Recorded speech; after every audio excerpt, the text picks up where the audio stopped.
लाहौर इंतजामिया के दावे धरे के धरे रह गए। गवर्नर और वजीर आला हाउस में घिरे हुए पटियाला हाउस में खड़ा बारिश का पानी नाअहली की नई दास्तान सुनाने लगा। तफसीलात बता रहे हैं वहां पे मौजूद ब्यूरो चीफ उमर दराज गुंदल। जी उमर। जनाब, बारिश और इंतजामिया की नाकामी, आज उसकी अमली तस्वीर दिखा देता हूँ। यहाँ थोड़े ही फासले के ऊपर मौजूद है लाहौर का गवर्नर हाउस। यहाँ से अगर मैं चंद कदम पीछे जाऊँ तो मुझे वजीर आला का ऑफिस नजर आता है, जो GOR का इलाका है जिसको आप कहते हैं। ये आपको पटियाला हाउस का बोर्ड लगा हुआ नजर आ रहा होगा।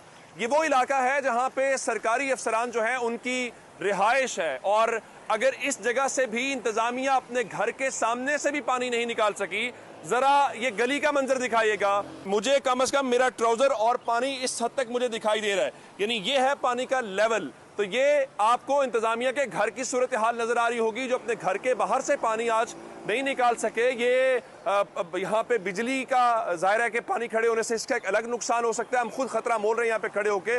तो पटियाला हाउस के बाहर की सूरत हाल आपको इंतजामिया की बता रही होगी कि दावे बहुत किए जा रहे हैं, लेकिन लाहौर के मॉल रोड से मुल्हिका जो सूरत हाल है और इंतजामिया के घर की बात, जहां गवर्नर हाउस, जहां पे इसके साथ DC लाहौर की और कमिश्नर की रिहाइश का बहुत करीब है और ऑफिसेज भी करीब हैं, ये पटियाला हाउस से बाहर आने वालों का हाल है। और आप देख रहे होंगे कि उनकी बाइक जो है, अगर इंतजामिया अपने घरों के बाहर से पानी नहीं निकाल सकी तो मेरा ख्याल है मजीद इसकी कोई वजाहत की जरूरत नहीं है।